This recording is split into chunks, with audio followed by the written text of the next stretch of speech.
y queremos que ustedes la escuchen, y ella nos abrió su corazón para ese público tan especial de La Puerta Estrecha. Adelante. Cansado del camino, sediento de ti, un desierto he cruzado, sin fuerzas he quedado, vengo a ti. Yo vengo de una familia humilde, sencilla, pero con muchos valores morales, familiares, sobre todo una familia muy unida, no muy extensa como es el apellido Mañán. El apellido Pérez, ya ahí sí la familia es más grande. Los Mañán, como así nos denominan, se debe a mi abuelo que residía en Paraíso. Él se encargaba de atender la estación eléctrica en ese pueblo. Allí nació mi papá, Aquilino Mañán, hijo de Luis Mañán y Olga Moreta. De niña yo era bastante tímida, muy tímida, pero sí como que disciplinada. Por supuesto, envuelta en ese mundo de estar con los primos, con las hermanas, porque yo, al ser la cuarta de 5 hermanas, era como muy mimada, muy querida. Yo siempre fui, y me siento así, fui muy querida en mi familia. Entonces, me buscaban mucho. Yo recuerdo que me llevaban a la casa de unas tías postizas que yo tenía, como le decimos, y me cuidaban, me atendían. Mi mamá, yo sé que conmigo le tuvo suave, aunque yo me aliaba mucho a mis hermanas mayores y las observaba. Ellas se vinculaban mucho a los grupos juveniles, y por ella fue que yo empecé a vincularme en la calle Donantes, en el grupo Nueva Generación que existía en ese tiempo. Claro, ellas me llevaban muchos años, pero como quiera yo las acompañaba. Y al ser más pequeña yo observaba y ellas participaban, eran bastante activas en ese momento. Bueno, con mi padre y con mi madre también. O sea, mis padres yo los amo. O sea, mi papá, en el caso de él, yo pienso que las hijas los amamos mucho, porque el padre representa es la cabeza en el hogar, y también de manera bíblica tiene un gran significado, un padre para un hijo. Yo recuerdo que cuando él salía en su trabajo político que en una ocasión tuvo, yo siempre veía y escuché que él se había ido a Santo Domingo, y yo siempre miraba la puerta para ver la hora en que él llegara, porque él era muy importante para mi familia, era un soporte. Él siempre estaba pendiente, o sea, toda su vida la dedicó para su esposa, mi mamá, y para sus hijas. También mi papá era muy dado a hablar, socializar, de ser muy, muy de la gente. O sea, mi padre siempre fue un protector, muy, muy habilidoso, muy seguidor. Él me decía, cuando escuchaba la radio, porque él se enteró que a mí como que me llamaba la atención la comunicación, y yo ingresé a hacer el curso de locución de manera particular. Cuando terminó el colegio, o antes de finalizar el colegio, en mis vacaciones yo trabajé en la Casilla Cibaeña, en el mercado público de Barahona. Y en ese entonces pues tenía un novio, y su familia eran los dueños de él mismo, y yo me encargaba de ayudarle a él con la administración de ese negocio. Vendíamos CD, o sea, todo tipo de artículos de electrónica, y me pagaban. Y con eso yo costeé mi curso de locución. Y toda una historia. Nosotros nos enteramos que él tenía problemas del corazón, o sea, lo que decimos ahora, tenía el corazón grande, pero lo estaban llevando sus medicamentos, y él caminaba de manera física, él se veía bien. Él murió a la edad de 73 años.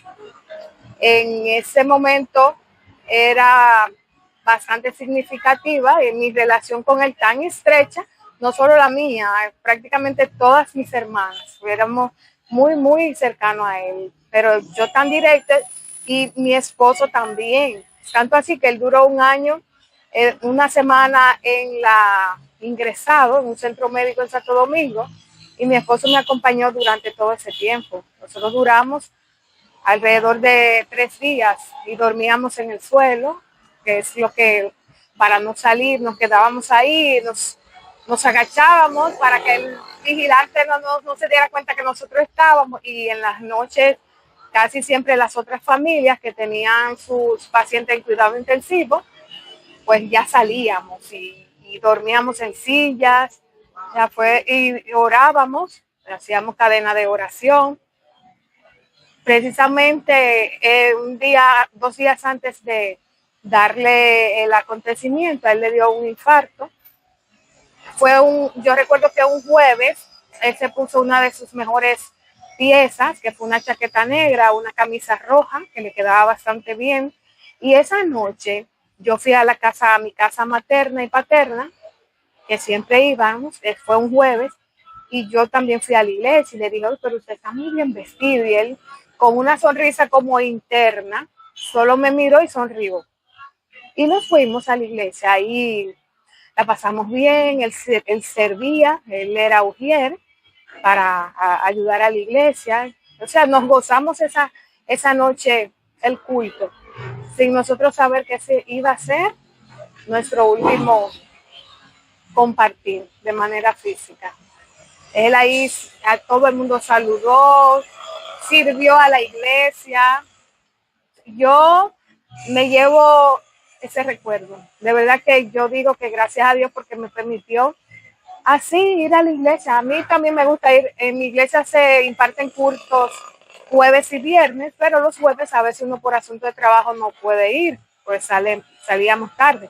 Pero ese jueves fuimos a la iglesia y yo lo pasé a buscar a él. Yo digo que yo no he sanado, perder a un padre, al menos el mío, que crecí con él todo el tiempo juntas, o sea que no es un papá que te tuvo y ya, o se separó de mi mamá nunca.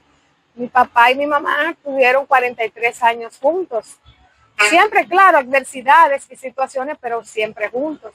Yo no sé lo que es tener un papá lejos. Yo soy criada de una familia siempre cercana, tanto mi papá como mi mamá. Mi papá fue mi padrino cuando me gradué en el colegio, fue mi padrino de mi primera carrera de Derecho.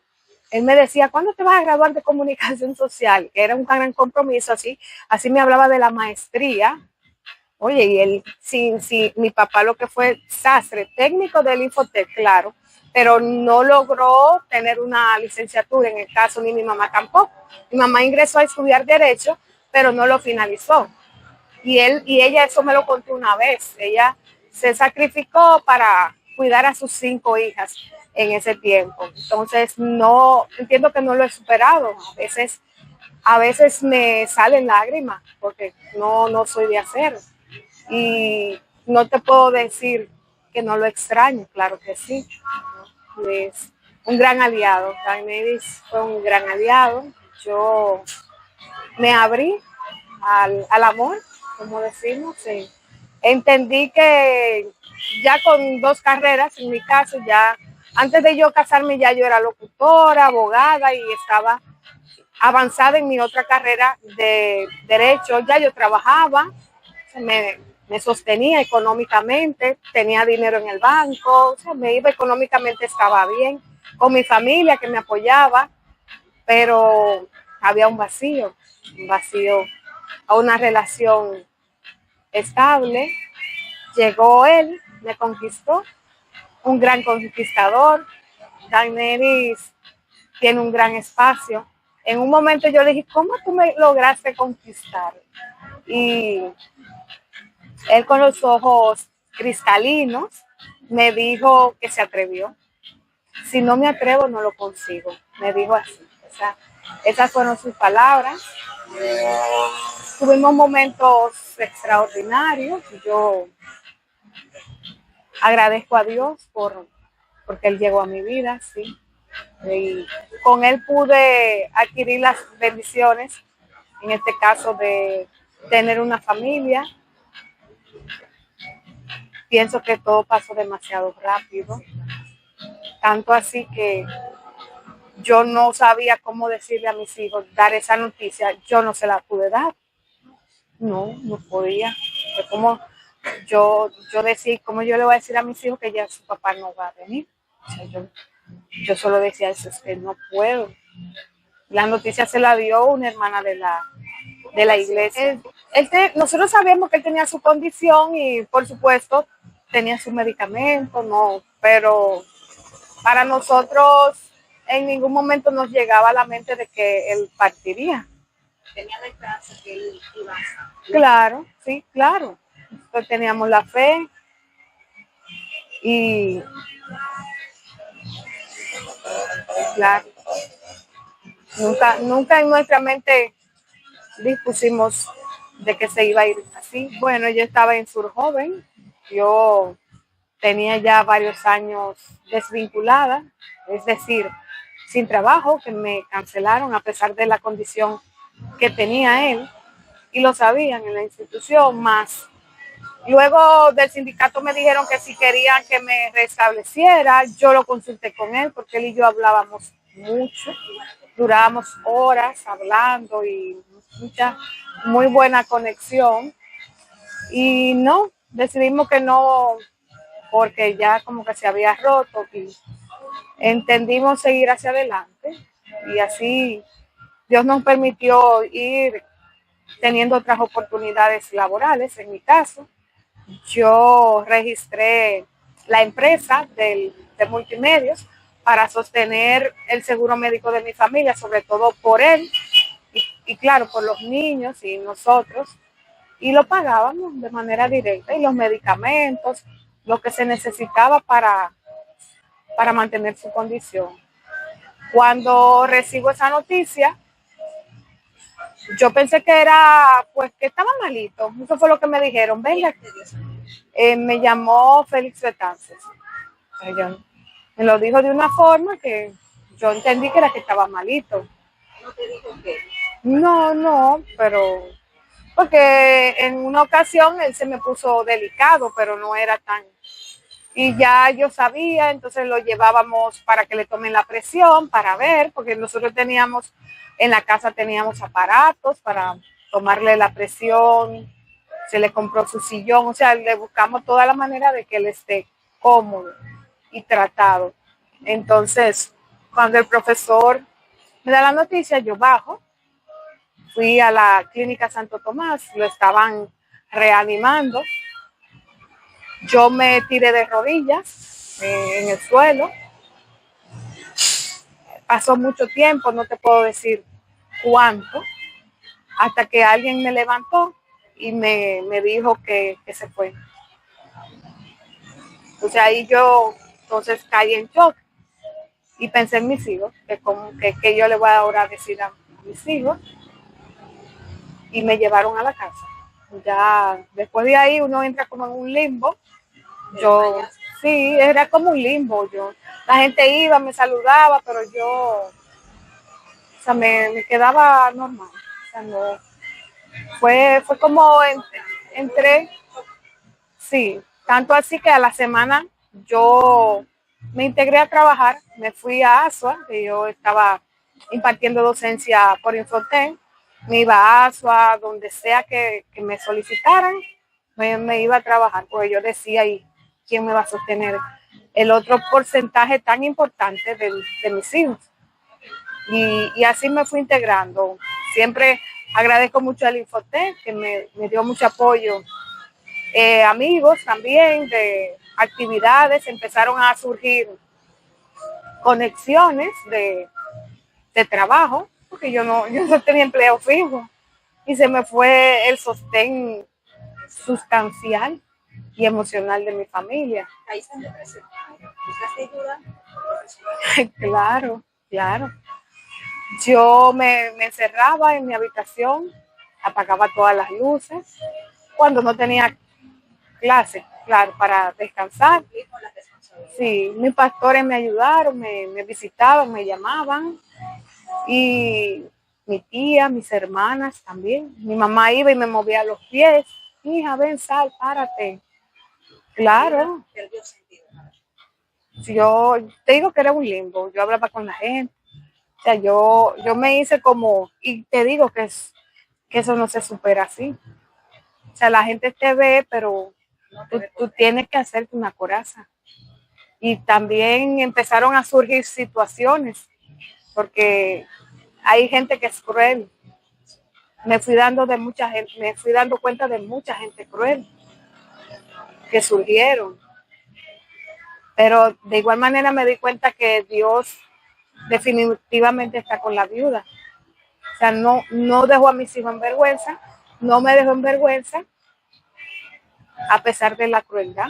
Mucha gente, o sea, así como, claro, mucha gente buena que nos apoyaron, estuvieron ahí todavía el día de hoy, pero uno dice, Dios mío, y que el más supuestos amigos de él o amigas de él. Hablando mal de él.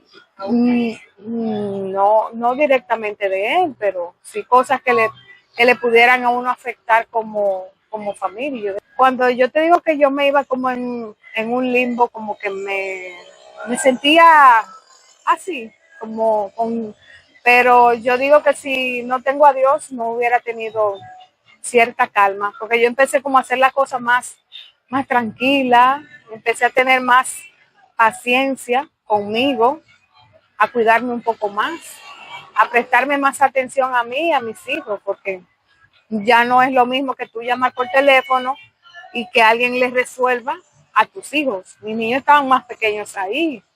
Imagínate una niña de 8 años, niños pequeños de 10 años, que prácticamente todos se lo han dado desde que nacieron, que no tuvieron nunca nacieron así, bien, gracias a Dios. Yo digo que sin Dios no estuviera aquí hablando. En el caso de mi papá y en el de él se me cayó mi cabello. Perdí mucho cabello. Todavía con eso te afecta. Tomar vitaminas, chequeos y sobre todo hablar, conversar con terapeutas para que orienten a uno, a tener paciencia. Ya de niños pasan a ser adolescentes. Y en verdad cuando decimos del hombre, el hombre tiene un rol importante en la formación de los hijos en la casa. El hombre disciplina, está ahí, es juguetón, un padre juguetón como era él, que siempre están esos recuerdos ahí y son necesarios. Yo ahora trato yo no digo que soy mamá y papá, yo digo que hago hasta donde Dios me permite. A ellos les ha afectado como es propio. No me preguntan, pero sí hablamos recuerdos bonitos. A veces en el principio algunos de los niños no querían tratar el tema de manera directa, como que no lo querían admitir en algunos momentos. Y ahí tuve ayuda con algunos del área, nos dieron apoyo. Sí, los niños, claro que les afecta. Yo trato de entenderlo, más no sé, en el caso de ellos, cómo es ese dolor tan grande.